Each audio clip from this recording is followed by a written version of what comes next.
eu queria também chamar à mesa o doutor Cristiano Marona, que é uma grande referência. Eu sou fã dele, tive a oportunidade de conhecê-lo pessoalmente no Congresso Internacional de Ciências Criminais aqui em Curitiba, onde que nós dividimos uma mesa.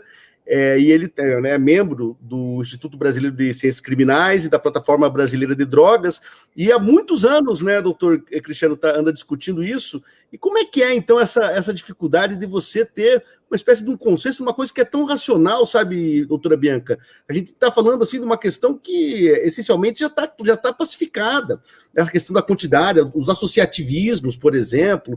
Então, a gente parece que fica discutindo temas que a gente sabe que daqui 2, 3 meses nós vamos ter que mudar de novo, porque a gente já está discutindo o passado, né, de forma sempre muito atrasada. E nesses termos, doutor Marona, que honra vê-lo, né, o que o senhor pensa em relação ao judiciário, sobretudo dessa relação ao consenso em torno da cannabis medicinal no Brasil? Bem, muito boa tarde, prazer revê-lo aqui na Tom, prazer Bianca, Ladislau, prazer revê-los também. Quero cumprimentar a organização do curso, a SBEC, a doutora Eliane. Essa questão sobre drogas, né, ela se tornou uma bandeira política. E, infelizmente, o discurso proibicionista é um discurso que rende votos, né?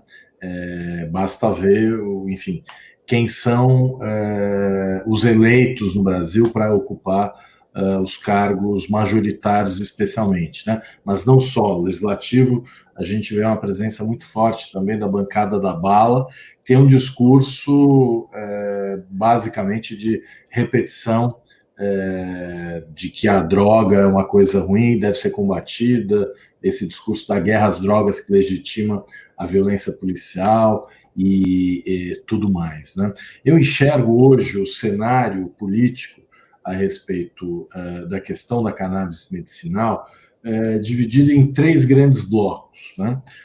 Num primeiro bloco, teríamos nós, digamos assim, que somos aqueles que lutam por uma regulação ampla, que defendem a ideia de que cannabis deve ser considerada uma substância com propriedades medicinal e a ela devem ter acesso as pessoas que podem se beneficiar do seu tratamento, né? Eu entendo que é inevitável a presença da indústria num cenário de cannabis regulada no Brasil, mas eu entendo também ser indispensável a previsão do autocultivo, do cultivo cooperativado, dessas iniciativas que não tenham necessariamente o objetivo de lucro e que tenham um objetivo social comunitário, né? Então eu vejo um dos blocos tentando disputar a construção do consenso é esse, que tem uma visão ampla de uma regulação da cannabis, né? Como acontece hoje nos países mais desenvolvidos do mundo, nos Estados Unidos, no Canadá, na Europa, agora México, enfim. É um movimento que me parece inevitável e não é possível mais voltar ao passado, né? Essa revolução canábica, ela me parece que ela não tem volta. Mas no Brasil, nós estamos presos ainda a um debate muito desqualificado, né? Acho que uma das grandes questões que a gente debate hoje é como a questão das drogas é mal discutida, é discutida com base não em evidências científicas, mas num senso comum, muitas vezes equivocado, baseado numa visão de mundo religiosa, etc. Então, eu dizia, nós temos um bloco, somos, assim, digamos, um movimento antiproibicionista, aqueles que querem uma regulação ampla. De outro lado, nós temos aqueles que resistem a qualquer forma de regulação, porque entendem que isso é uma porta de entrada para a liberação das drogas, né? Esse é o discurso de quem hoje está no poder, né? O Quirino Cordeiro, que é o secretário nacional de Prevenção e Cuidado em relação às drogas, né? A autoridade mais importante no âmbito governamental federal, mandou uma mensagem para a Comissão de Drogas Narcóticas da ONU, que estava discutindo a proposta da Organização Mundial de Saúde de reclassificação da cannabis, e o doutor Quirino mandou uma manifestação contrária a essa reclassificação, né? Apresentando uma série de argumentos que são comprovadamente falsos, né? Que não têm base em evidências científicas. Então, hoje aqui no Brasil, nós temos esse bloco radical, que eu posso chamar de extrema-direita religiosa, né? Que trata a questão da cannabis como uma bandeira política e que tenta, de todos os modos, impedir o avanço. Nós tivemos agora a cartilha da ministra Damares, né, repleta também de equívocos, de senso comum, de informações ou distorcidas ou completamente equivocadas, que também tentam sustentar esse discurso, né? Eles tentam fazer uma distinção entre a maconha, que seria uma droga, ou mesmo o THC, e de outro lado o CBD, né, que seria então a substância com propriedades terapêuticas. Já se sabe, o próprio Conselho Federal de Medicina tem uma publicação que confirma a existência de evidências científicas conclusivas no sentido de que a cannabis como um todo, e não só o CBD, possui propriedades terapêuticas, por exemplo, em relação ao tratamento da dor crônica. Então, esse bloco, que eu considero um bloco de extrema-direita religiosa, que hoje está no poder e tem as rédeas da política de drogas, né, tem o comando da política de drogas, impede qualquer avanço, inclusive com intervenção na Anvisa, nos Ministérios da Saúde, da Cidadania e da Justiça. E, por fim, nós temos, né, afinal de contas, estamos no Brasil de 2020, quem é que manda no Brasil de 2020? Quem manda no Brasil de 2020 é o Centrão, né? Aliás, eles mandam no Brasil de 2020, mandavam no Brasil há 20 anos atrás, há 40, o Centrão está aí mandando há muito tempo, né? Sempre por intermediários e agora que eles estão fortes, talvez eles lancem um candidato próprio. Mas o fato é que o Centrão, talvez com o apoio da bancada ruralista, tenha uma chance efetiva de fazer avançar um marco regulatório da cannabis terapêutica no Brasil, né? Nós somos um país com terras agricultáveis, com insolação, com condições perfeitas para produção de cannabis, né? O Brasil tem todo o potencial para se tornar um player nesse mercado e acredito eu que agora, com essa possibilidade do Centrão, né, abraçar a causa em parceria com a bancada ruralista, me parece que o substitutivo do deputado Luciano Dutti, apresentado na comissão especial instituída pelo deputado Rodrigo Maia, presidida pelo deputado Paulo Teixeira, talvez seja hoje a expressão do que é possível fazer em termos de regulação da cannabis no Brasil. Eu, pessoalmente, tenho várias críticas ao substitutivo do deputado Dutti. Acho que ele é muito recuado ao não prever autocultivo e cultivo cooperativado. Ele fica muito aquém das necessidades, mas eu entendo também que esse é um aceno para essa ala da extrema-direita que tenta impedir qualquer avanço, né, no sentido de dar os anéis, mas ficar com a mão, né, de tentar obter pelo menos algum tipo de marco regulatório. E na ausência de qualquer iniciativa outra concreta capaz de mudar o cenário, o que temos é o judiciário que vem respondendo às demandas, né, já são mais de uma centena de decisões autorizando pessoas a produzir cannabis como remédio, e aí é cannabis mesmo, né, e cannabis vaporizada, cannabis fumada, entre outras formas de ingestão. Então, eu vejo hoje esse o cenário, né? Nós estamos na mão do Centrão, né? Que é que vai decidir se teremos algum avanço ou se vamos continuar olhando para os avanços que acontecem lá fora e olhando para a nossa realidade tão recuada, né? Com muita frustração. Essa é a minha avaliação. Queria ouvir também o que vocês pensam sobre esse tema. Muito bom, doutor. Eu vou aproveitar para passar a roda, então vou passar para o Landislau, mas antes eu queria justamente, parece muito claro, acho que todo mundo que chegou no consenso, que não se trata mais de uma questão realmente científica, ou mesmo técnica, jurídica, né? Para quem não é do direito penal, por exemplo, a gente tem um monte de critérios legais que são muito antigos, que estabelecem a necessidade de ter lesão. Ninguém está falando coisa aqui revolucionária, está falando coisa de alemão lá, né, conservador, né, da década de 70, década de 30 até, discutindo isso. Então, assim, não tem motivo para que você criminalize alguém por cultivar uma planta, ao menos não dentro dos padrões jurídicos corretos. E aí eu queria só, antes de passar a fazer essa pergunta, eu queria pegar um exemplo muito curioso, que é o exemplo que o Chile passou um tempo atrás, com a mudança do processo penal. Porque todo mundo sabe que, né, tal qual a maconha, outros espaços são marcados por essas maluquices, com esses, né, mitos, e esse medo que contamina a população. Então, quando alguém fala, olha, vamos mudar o processo penal para que as coisas fiquem mais rápidas, mais organizadas, mais garantistas, alguém pode pensar, opa, isso aí é para ajudar bandido, pô, o bandido vai matar minha família, vai estuprar não sei quem. Então, essa mudança é uma mudança ruim, né? Então, o que eles fizeram? Eles fizeram campanhas públicas, organizadas na televisão, esclarecendo a população, para que quando chegasse o momento, as pessoas pudessem entender, de fato, dentro de um plano racional, de dados, de histórias, de narrativas. E eu pergunto, né, para o Landislau, né, justamente a partir dessa experiência, né, vivenciado por tentar fazer uma organização, uma instituição que trabalha em cima disso, você acha que esse é um dos caminhos, ou qual são os caminhos, já que reconhecemos que a luta política, né, ou seja, que atravessa o direito, em certa medida, é um caminho principal, você acha que a publicidade, ou publicizar, tentar fazer um esforço, né, de que torne esse debate um debate franco, comum, regular, como disse colegas aqui no YouTube, eu sou evangélica, mas isso aí para mim é um tema que não é mais tabu, né? Ou seja, a gente tirar o tabu, tirar essa máscara, né, que muitos deles, inclusive, sempre querem levar.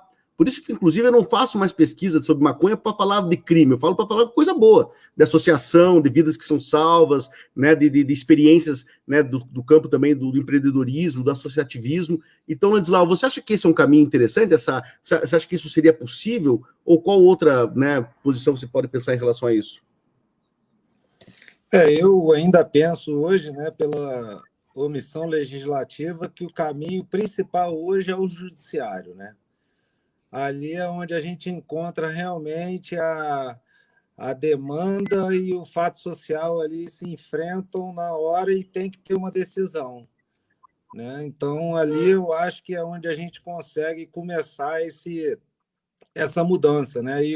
E ações contra o SUS, ações contra planos de saúde, essas coisas, né? Elas, no final, né? Infelizmente, tudo é dinheiro, né? E lá no final vem a conta, né? Vão vendo, e isso são as pessoas que vão tendo conhecimento. Então, eu acho que hoje o principal meio de acesso dessa natureza certamente seria o judiciário, né? A gente tem aí a questão do projeto de lei, que é uma possibilidade, né? Mas o Paulo Teixeira já está pedindo para a gente fazer uma pressão popular, então eu já fiquei um pouco mais preocupado, porque o discurso da outra vez que eu assisti falando, ele já falou que já tinha, no final ele pediu pressão popular, então... Mas é importante, eu acho que a pressão popular, né, isso é o que a PEP faz, né? Não deixa de ser, né? Esse associativismo é isso, é pressão popular e nos deputados mandar e-mail, isso é fundamental para quem está na luta, e associações, né? Então, eu acho que está um movimento tão bonito, várias associações no Brasil inteiro pipocando, e isso demonstra força, quantas pessoas estão sendo beneficiadas, as reuniões das associações cada vez maiores, mais gente do Brasil inteiro. Então, a gente vê um movimento que todos falam, né? Um caminho sem volta. Então, não, eu acho que é muito em torno disso, a judicialização, é a pressão popular. Infelizmente, foi esse ano, apesar da liminar ter vindo, foi um ano que a gente caiu, a gente não baixou a guarda, né? A liminar caiu, na sequência veio o projeto, estamos com sítio, com cultivo, e o movimento só cresce. A gente teve que parar de entrar novos associados, preocupado com o crescimento, para que não ficasse desorganizado. Mas o movimento político, tudo acontece. É muito em torno disso mesmo, é judicializar. Eu acho que essa é a palavra da cannabis, foi a de 2020. Foi muita gente teve acesso através da judicialização. Não tanto quanto a gente gostaria, né? Porque outras associações tiveram o direito negado, né? o individual é legal, mas quando a gente vê um coletivo, dá uma satisfação de ver a quantidade de gente que pode ter acesso, né? Então está um pouquinho a desejar, mas é a luta. Outras associações a gente está conversando, vamos acionar, vamos judicializar, porque esse é o caminho. Infelizmente, é o mais barato, né? O que a gente vai fazer pesar no bolso desses governantes para eles verem que é um caminho sem volta. Muito isso. E como, né, fica muito evidenciado, também muito marcado, né? Talvez eu acho que talvez um desinteresse, se é possível falar em desinteresse, né? Porque todo desinteresse ele acaba sendo também interessado, né? Então esse desinteresse por essas histórias, né? Parece que é brincadeira quando a gente vê, por exemplo, como eu vi muitas vezes as falas do próprio Cristiano Marona lá no Congresso, e às vezes os caras fazem troça, né? Eles fazem piada muitas vezes de uma mãe que está narrando uma história ali que parece que é brincadeira, parece que é o que é, né? E assim, eu não acredito que essas pessoas, né, possam necessariamente acreditar nisso, mas elas mobilizam, né, essas ignorâncias, esses medos das mães, medos daquelas pessoas que só mudam, né, com vários relatos eu já escutei, né, que mudam diante daquele caso. Olha, eu era contra, mas como aconteceu comigo, eu vi isso acontecendo. Então, doutora Bianca, você já enfrentou, assim, por exemplo, dessas ações, dos HCs que você entrou, e dos pedidos, alguma negativa? E como é que foi isso? A negativa baseada em quê? Como é que é essa questão desse preconceito, dessa ignorância que muitas vezes o judiciário mantém em relação, usando, por exemplo, jurisprudências repetitivas, dizendo que a droga aumenta o crime, aumenta não sei o que, sabe, aqueles argumentos bastante retóricos, desconectados, tal qual Tales de Mileto, né, que fica olhando para as estrelas e cai no buraco. Como é que tem sido? Você enfrentou alguns casos desses? Eu devo te dizer, Aki, que, na verdade, nada tão bizarro, tá? Mas não temos nenhuma negativa definitiva, porque recorremos para o Tribunal de Justiça em 2 casos que foram negativos, e um deles, o juiz dizia que não teria, embora o parecer do Ministério Público fosse favorável, tá? E aí eu sempre falo as causas do Projeto Mães e Mulheres Jardineiras na estadual. O promotor, Ministério Público Estadual, favorável, e o juiz, né, foi quem colocou empecilho, dizendo que ele não teria como ter certeza que o óleo artesanal teria efeitos medicinais, efeitos benéficos ao paciente. Embora no HC vá uma carta de relato, onde o paciente conta as suas melhorias, né, com o uso do óleo, seus resultados surpreendentes, embora tenha o laudo médico dizendo que ele está tendo resultados surpreendentes, o juiz entende que quem vai fiscalizar essa mãe, quem vai fiscalizar esse produto, numa tirada esse produto pode dar certo, na segunda produção ele pode não dar certo, na cabeça do juiz, que, penso eu, né, não entende muito do que está julgando.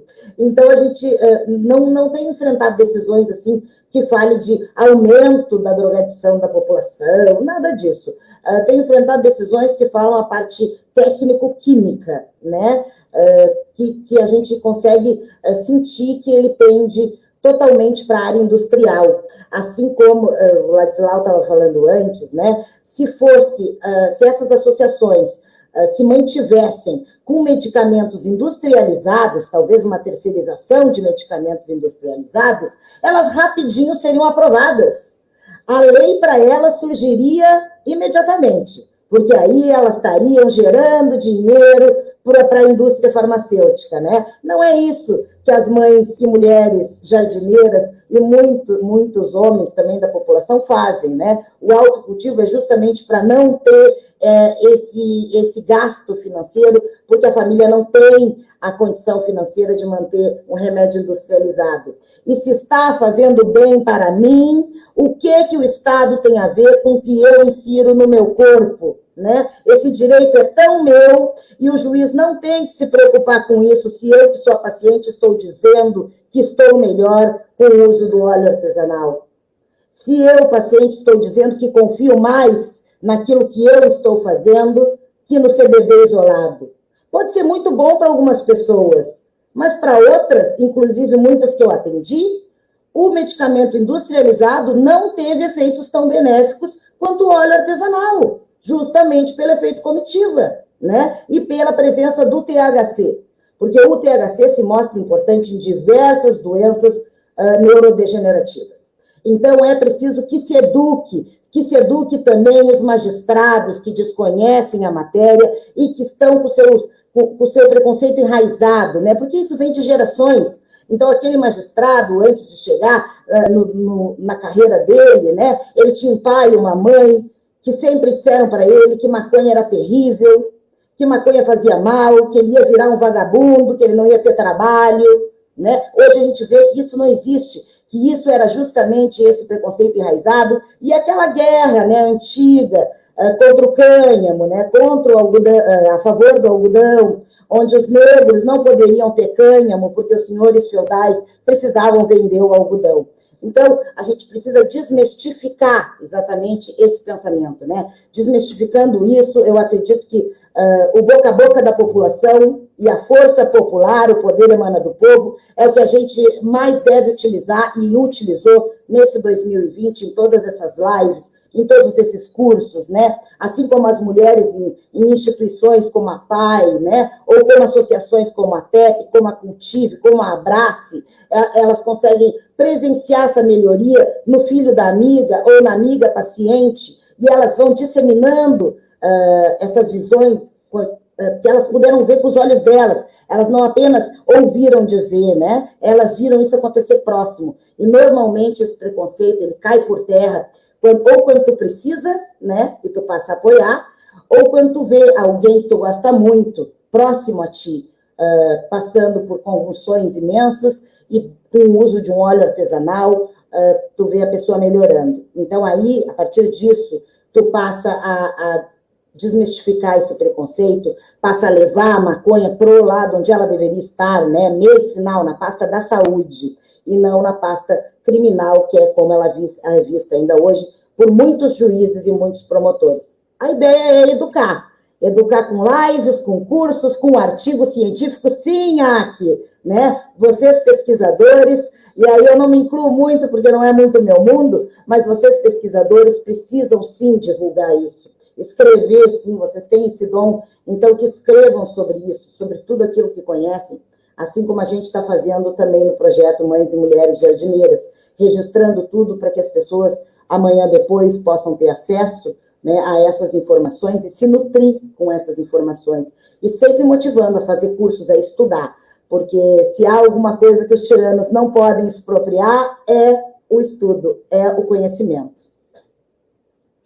Não, sem dúvida. E quando eu falei da ciência, não, eu acho que a ciência ela tem um papel importante, desde que ela seja reflexiva. Ela não pode ser escolástica, né? Ficar repetindo os textos canônicos, né? Se olhar para a realidade, né? Ou seja, eu brinco até com a ideia de medianeiras, né? Ou seja, um velho, né, desses velhos mestres sempre me falou, olha, se quer ser um bom advogado, fique sempre com a sua mesa entre os livros e a janela.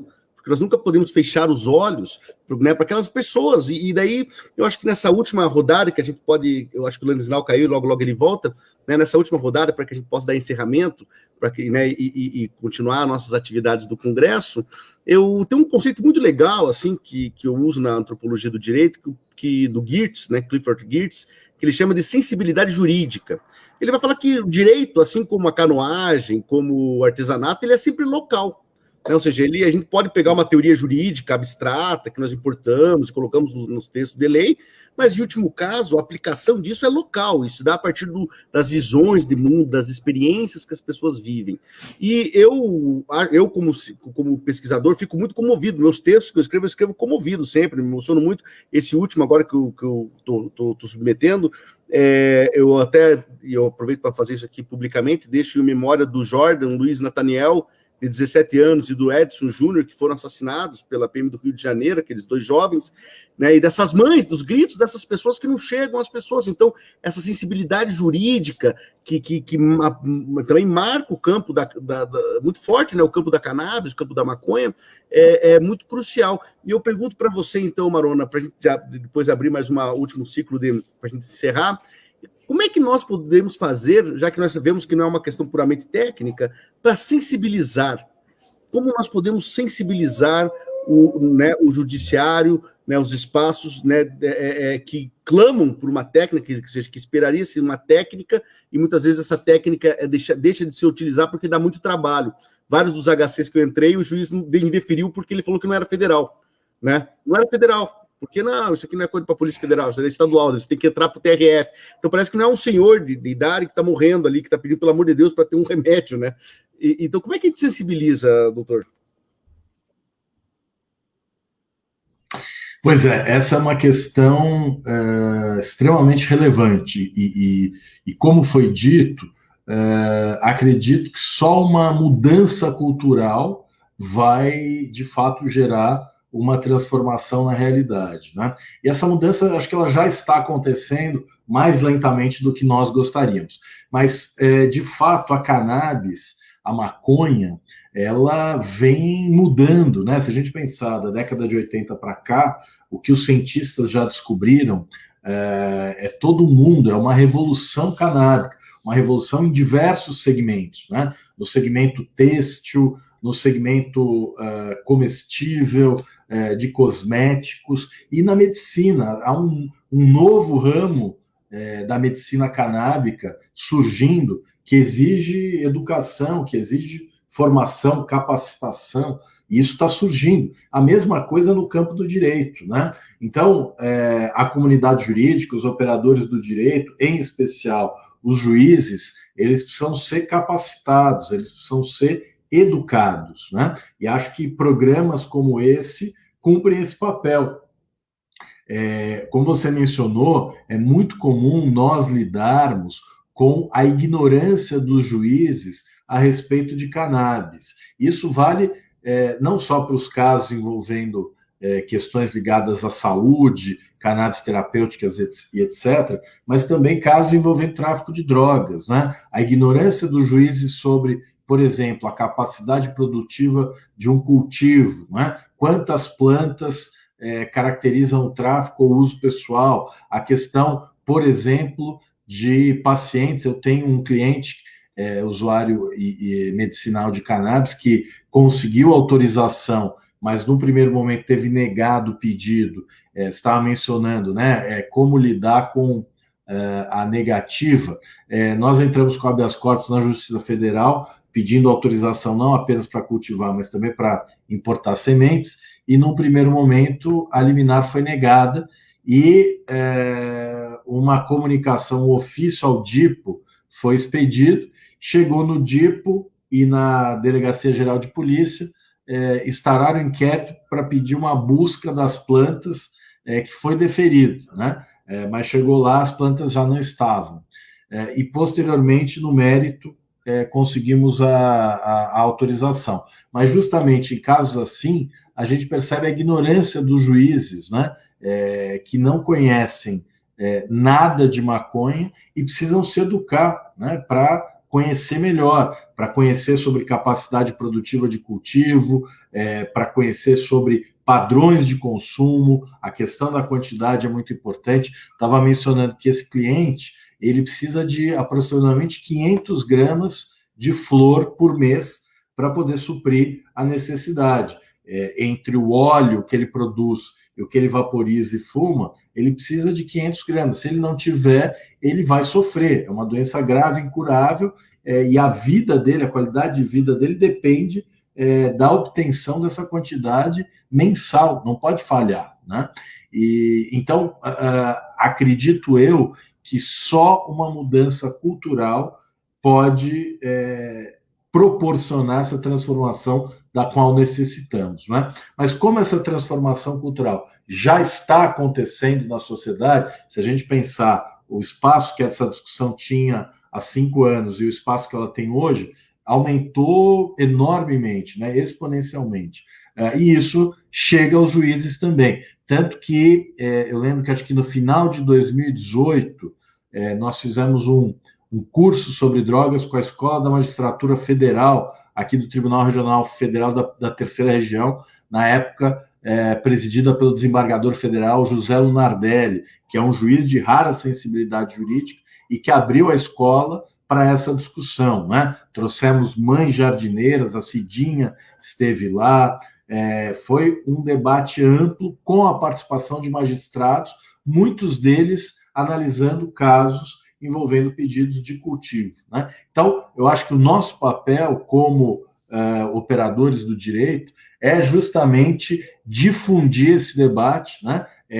Colocar esse debate em bases racionais, né? Impedir que essa questão seja discutida com base no senso comum do programa policialesco vespertino, e sim com base em evidências científicas, em racionalidade, naquilo que o direito comparado pode nos ensinar, né? Então, iniciativas como essa, me parece, são o melhor caminho para educar não apenas a sociedade, mas os operadores do direito a respeito da cannabis.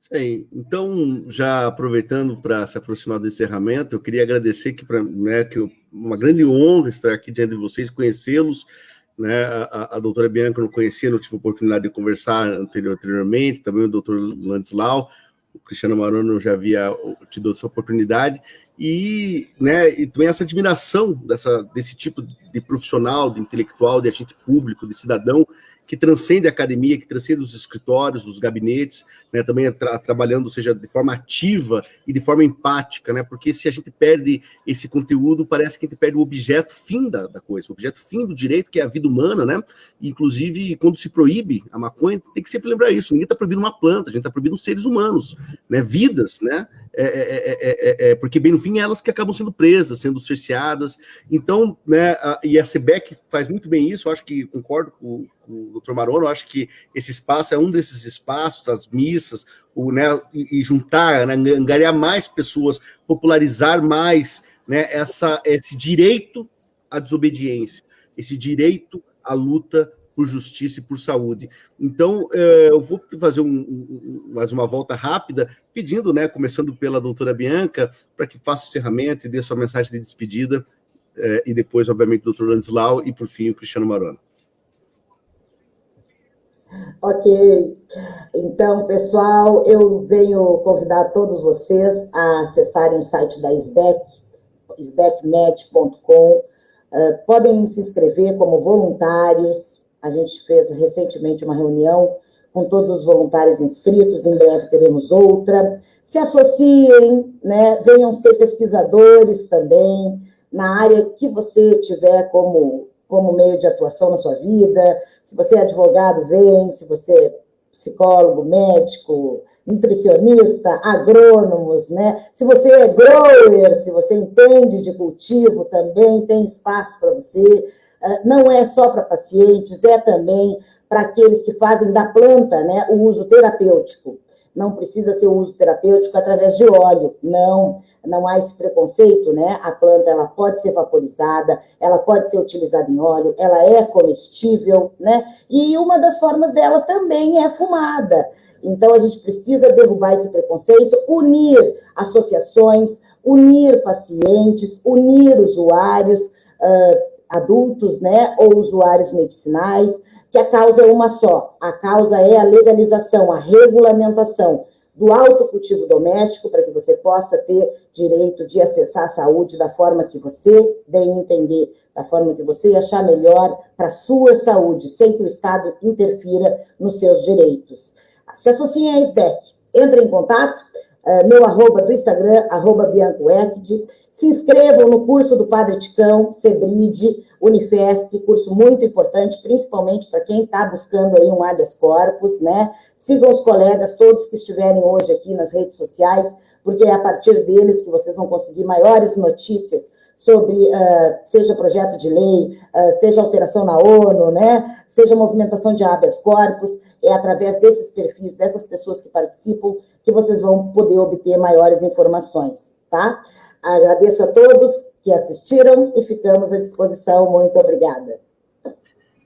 Perfeito, doutora. É muito interessante, alguém comentou ali que, de fato, nem todo mundo pode fazer desobediência civil, porque, né, o Brasil é muito desigual, todo mundo pode correr muito risco, né? Mas sempre tem aqueles, né, que, na minha opinião, são heróis da resistência, que traduzem as demandas, né, traduzem, recebem, recolhem, traduzem a demanda em luta política, em luta jurídica, né, como o Landislau, né, e a APEP. Então, Landislau.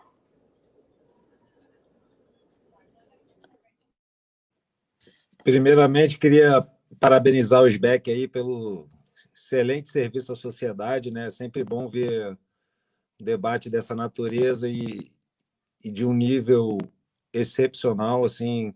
Eu já vim acompanhei o Paulo Teixeira, então vou continuar acompanhando, foi muito bom, eu acho que isso é o fundamental.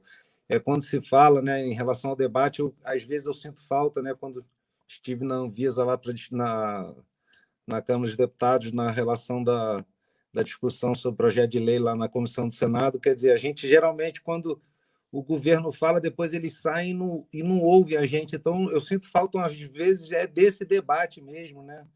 De ver o pessoal do governo conversar com a gente, porque ia dar pena, né? Porque realmente a gente só ouve, vê as cartilhas, essas coisas nas mídias e não consegue entender como as pessoas, né, agem dessa forma, né? A gente pensa,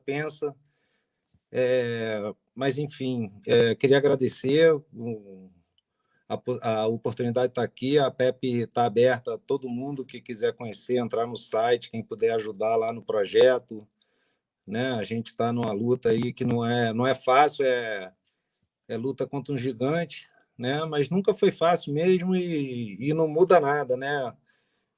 O nosso sonho é grande e não vamos baixar a guarda. Obrigado aí a todos e estamos juntos, galera.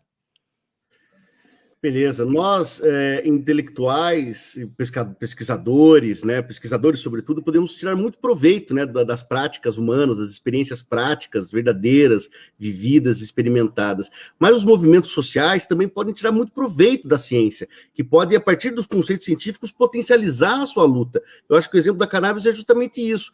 Então, né, quem tem potencializado esse debate há muitos anos, né, Cristiano Marona, né, por gentileza.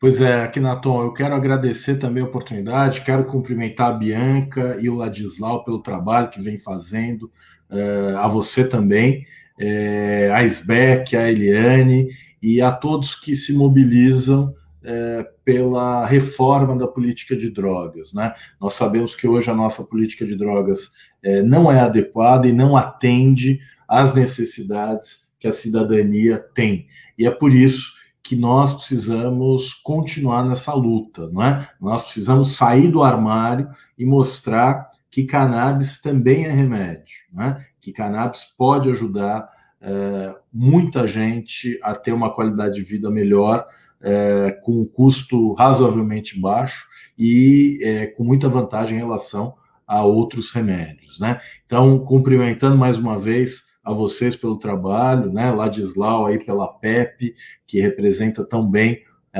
as entidades de pais e mães de pacientes, né? De ativistas canábicos, a Bianca também, a você, Akhenaton. Eu fico aqui com a mensagem de otimismo, apesar de todas as dificuldades, né? Nós vamos avançando, apesar das dificuldades. Um prazer estar aqui com vocês, um grande abraço e até breve. Espero que numa oportunidade em que a gente possa aglomerar, né? Sem dúvida. Então, muito obrigado a todos.